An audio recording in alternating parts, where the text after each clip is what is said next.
A Amazônia está pegando fogo como nunca antes na história desse país. Tem um pouco de culpa da mãe natureza, sim, mas também tem responsabilidade do governo. Por que Manaus está coberta de fumaça? O que o governo federal está fazendo para combater esse problema das queimadas lá? Vem que eu te explico qual é o tamanho da encrenca do que está rolando na Amazônia. Já me segue para não perder nenhum outro conteúdo, hein? Senta o dedo no like para engajar comigo e vamos nessa. Seguinte, existem dois fatores que, unidos, tornam a Amazônia um verdadeiro inferno em chamas: seca recorde e queimadas provocadas por seres humanos, tudo ao mesmo tempo. Pois é, nessa época do ano, novembro, o período de chuva já era para ter começado. Normalmente em outubro começa a chover, mas esse ano não. Esse ano, um El Ninho extremamente forte esticou o chamado verão amazônico, que é o período de seca lá. Naquela região, quando chove, é chamado de inverno amazônico, e quando não chove, verão amazônico. Pois bem, e esse verão está mais longo e está deixando o Rio Negro com o nível mais baixo da história. Só no estado do Amazonas, uma região de 14 mil quilômetros quadrados que antes ficava embaixo d'água, agora está seca, exposta ao sol. Para pegar fogo, basta uma fagulha. E isso também tem. Por quê? Porque os camponeses e os grandes fazendeiros estão acostumados a limpar a terra com fogo. E nessa época extremamente seca, o fogo se alastra com o vento, sai da área de pastagem e vai parar no meio da floresta. A floresta amazônica em si, ela não queima sozinha. Existem outros biomas que até têm queimadas naturais porque são biomas mais secos, mas não é o caso da Amazônia, ela é uma floresta úmida. Mesmo na seca, sobra uma certa umidade que impediria a floresta de queimar se não tivesse alguém ateando fogo nela, de propósito. Do mesmo jeito que está sobrando chuva no sul do país, está faltando chuva no norte. Tudo por culpa do El Ninho. Tá bom, até aqui eu falei sobre fenômenos naturais e o comportamento do ser humano.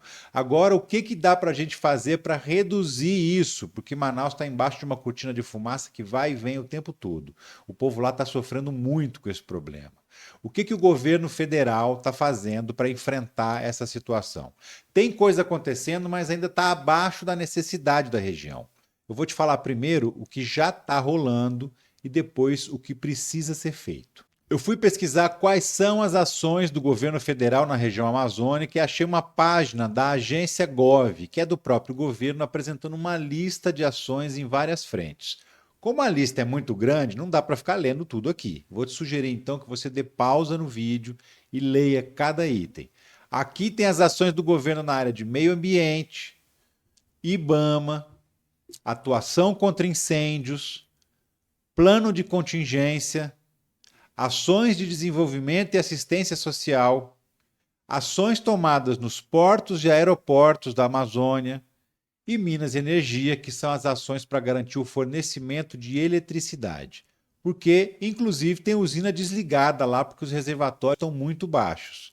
Essas ações são as que já estão em andamento e feitas pelo governo federal, mas elas se somam também às ações dos governos estaduais, que também estão fazendo uma parte do trabalho. Agora vamos para a parte do problema, ou seja, o que poderia estar melhor, mas ainda está devagar. Eu estou falando do Fundo Amazônia, que voltou esse ano. O fundo é uma grana que diversos países doam para a preservação da Amazônia. Durante o governo Bolsonaro, o fundo foi suspenso, porque os países que doam não concordavam com a forma como ele pretendia usar o dinheiro, principalmente pagando indenizações a fazendeiros, ou seja, nada a ver com preservação ambiental. Agora, no governo Lula, os países voltaram a prometer mais dinheiro, mas essa grana não veio ainda. O Lula, nas viagens internacionais que fez desde o início do ano, ele assinou contratos de 3,4 bilhões de reais para o Fundo Amazônia. Dinheiro novo, para novos projetos. Mas essa grana só entra na conta do BNDES, que é o banco que administra, à medida em que os projetos vão sendo aprovados e o dinheiro também vai saindo. E aí é que está o problema. Como o fundo ficou parado 4 anos e foi retomado só esse ano, a avaliação dos projetos está muito lenta. Dos 3,4 bilhões prometidos, só 100 milhões de reais chegaram ao Brasil doados pela Alemanha. O resto está esperando projetos que estão demorando demais para sair. Então, se tem uma coisa que o governo pode fazer, é acelerar a avaliação desses projetos para o Fundo Amazônia, liberar logo a grana e começar os trabalhos. Nisso o governo está lento demais e a ministra Marina Silva está meio sumida também, né? Aliás, sempre que passa a eleição ela some. 4 dias atrás ela deu uma entrevista e falou que pediu ao Congresso para aprovar logo a Lei do Manejo do Fogo, que estabelece regras para quem usa a queimada para fazer limpeza de terreno. Nesse projeto tem dia para fazer queimada, tem horários, tem que ter uma estrutura mínima para controlar o fogo e não deixar ele se alastrar. Hoje não, hoje é cada um por si, botando fogo no mato indiscriminadamente.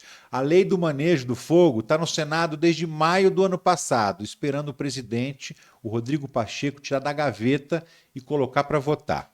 Só o presidente da casa tem o poder de decidir quando um projeto vai ser pautado. E enquanto ele não decidir, não vota. Então é isso. O governo está fazendo algumas coisas sim, mas precisa fazer mais, principalmente agilizar a avaliação dos projetos que usam grana do Fundo Amazônia. E nesse ponto o governo está devendo. O Congresso Nacional também tem que ajudar votando a lei do manejo do fogo. E quem mora na Amazônia precisa, ao máximo, evitar usar o fogo para limpar os terrenos, principalmente nessa época seca, porque o clima só favorece os incêndios, que estão cada vez mais descontrolados.